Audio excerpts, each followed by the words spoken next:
My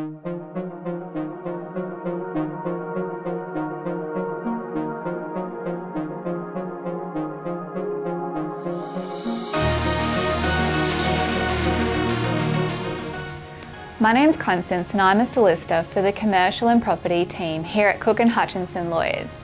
Today I'm going to talk to you about what to do in a market rent review.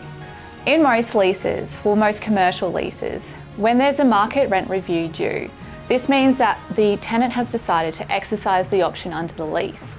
Now, what a market rent review is that's when the landlord and tenant need to agree on the market value of the rent from that point on in the lease. Now, under most leases, if the landlord and tenant can't agree on an actual figure, then they have to ask valuers to decide on the rent that will be applicable to the tenant from that point on. However, the problem with this is that if the landlord and tenant don't agree on that figure, then under most leases, this then has to be referred to the Australian Property Institute. Now, the Australian Property Institute will then decide which valuer will be applicable to decide on the rent. The problem here is that when tenants and landlords refer this to the Australian Property Institute, they have to pay a fee to them. And then also they have to be bound by the valuer that the API decides.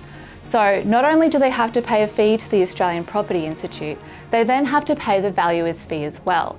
So this is generally the more expensive way to go. So that's why we always recommend that if you can avoid that the tenant and landlord try to decide and agree on a valuer from the outset.